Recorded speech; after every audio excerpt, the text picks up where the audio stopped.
ফাঁসি ফাঁসি চাই, ফাঁসি ফাঁসি ফাঁসি চাই, ফাঁসি ফাঁসি ফাঁসি চাই,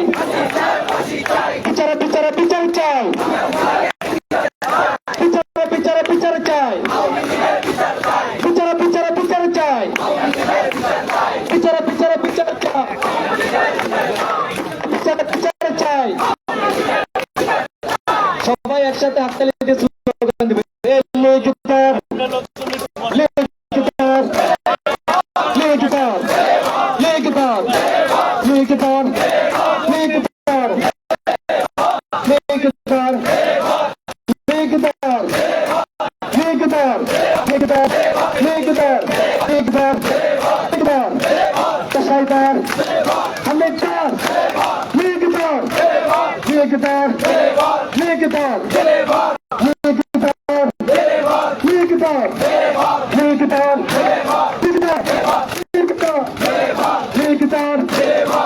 গত রাত 10টার পর থেকে প্রধান উপদেষ্টার বাসভবনের সামনে আওয়ামী লীগ নিষিদ্ধের সুস্পষ্ট রোডম্যাপে যে দাবি নিয়ে এখানে অবস্থান নিয়েছিল হাসনাত আবদুল্লাহ সহ এনসিপি নেতাকর্মীরা, এরপরে আমরা দেখেছি নেতাকর্মীরা আওয়ামী লীগকে নিষিদ্ধের দাবিতে স্লোগান তুলেছে। এখন বিভিন্ন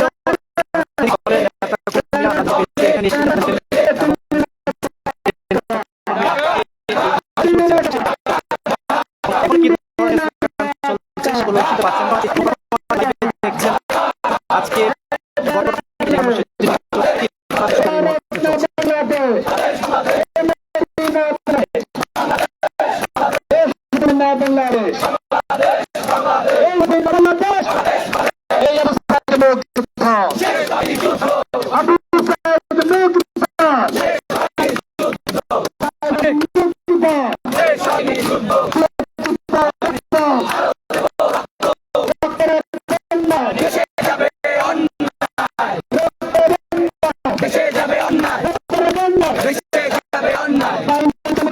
আপনারা জানেন 5ই আগস্টের পর থেকে যখন পরিবর্তন হয় এরপর থেকে কিন্তু আওয়ামী লীগ বিভিন্ন সময়ে বিভিন্ন ধরনের সভা সমাবেশ নানান কিছু করেছেন। তবে তাদের যে দাবি ছিল যে আওয়ামী লীগ নিষিদ্ধ করার এক দফা দাবি, এই দাবিতে তারা বিভিন্ন সময় যে আন্দোলন পালন করে সেটা কিন্তু আসলে এখন পর্যন্ত সম্পূর্ণ পূর্ণাঙ্গ রূপ অর্থাৎ আওয়ামী লীগ নিষিদ্ধকরণ নিশ্চিত করার যে প্রক্রিয়াটি সেটা কিন্তু এখনো করা হয়নি। সেজন্য কিন্তু এই যমুনার সামনে গতকালকে এখানে জনতা ছাত্র আন্দোলনের নেতাকর্মীরা এখানে এসেছেন এবং আমরা দেখেছি রাত 2টায় এনসিপির আহ্বায়ক নাহিদ ইসলাম এসেছেন এবং তার পরবর্তীতে একে একে সবগুলো রাজনৈতিক দল যেগুলো রয়েছে বাংলাদেশের উল্লেখযোগ্য কিছু রাজনৈতিক দলের এখানে এসেছেন, নেতাকর্মীরা এখানে এসেছেন এবং তারা এখান থেকে কিন্তু জানিয়েছেন যে আওয়ামী লীগের যে নিষিদ্ধের এক দফা তাদের আজকে যেই কারণে এই যমুনার সামনে তারা অবস্থান নিয়েছেন সেই দাবি নিয়ে কিন্তু তারা এখানে বিভিন্ন স্লোগান দিতে আমরা দেখি এবং এখন কিন্তু সেই স্লোগানগুলো চলছে একবারে রাষ্ট্রীয় অতিথি ভবন থেকে, অর্থাৎ আগে যেটি রাষ্ট্রীয় অতিথি ভবন ছিল প্রধান উপদেষ্টার বাসভবন, সেখানে একবারে ঠিক সামনে দাঁড়িয়ে কিন্তু তাদের মধ্যে স্লোগান দিচ্ছে। এবং আজকে জুম্মার পর তাদের আরেকটি কর্মসূচি রয়েছে, ঠিক প্রধান উপদেষ্টার যে বাসভবন রয়েছে তার পাশে ফোয়ারার ওখানেই সেই কর্মসূচিটি হবে এবং সেখানেও কিন্তু আওয়ামী লীগের নিষিদ্ধের দাবিতে হাসনাত আবদুল্লাহ যে ফেসবুক স্ট্যাটাস দিয়েছেন সেখানে এসে সবাই যেন একত্রিত হয়, সেখানেও আসলে বড় ধরনের সমাবেশ হওয়ার সম্ভাবনা করছেন অনেকেই।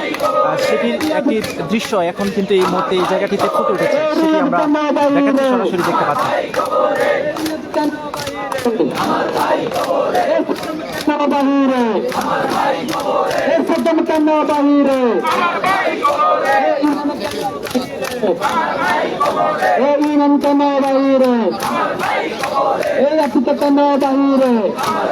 মূলত আমরা গতকাল যেটি লক্ষ্য করেছিলাম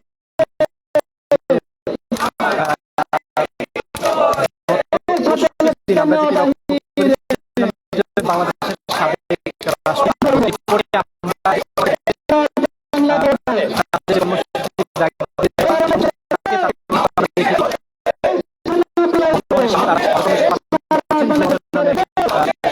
সেখানে বাসভবনের সামনে আওয়ামী লীগের দাবি রয়েছে, অর্থাৎ সুনির্দিষ্ট রোড ম্যাপ চেয়ে হাসনাত আব্দুল্লাহর একটি ফেসবুক স্ট্যাটাস আমরা লক্ষ্য করেছি। এরপরে কিন্তু সবাই এসে কিন্তু এই জায়গাটিতে এসে এখান থেকে সেই দাবিতে সুনির্দিষ্ট যে আওয়াজ বা ভয়েস রেজ করার যে ব্যাপারটি সেটি আমরা এখানে দেখেছি। তারা কিন্তু চালিয়ে যাচ্ছে এবং জুলাই আন্দোলনে যারা আহত হয়েছেন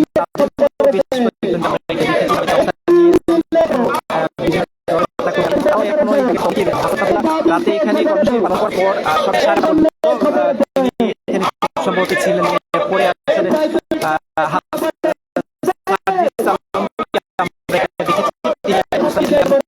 এখন এখানে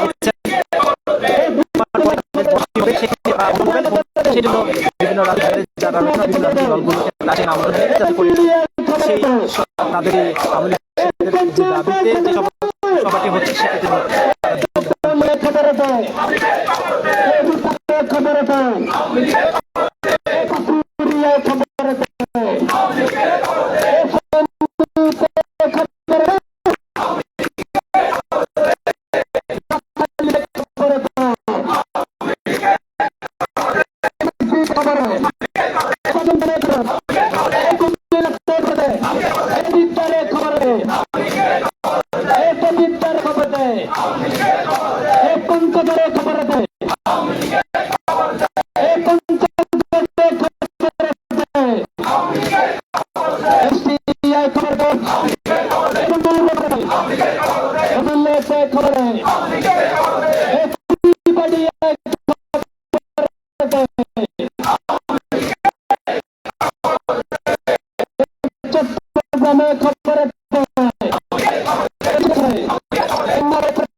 Done.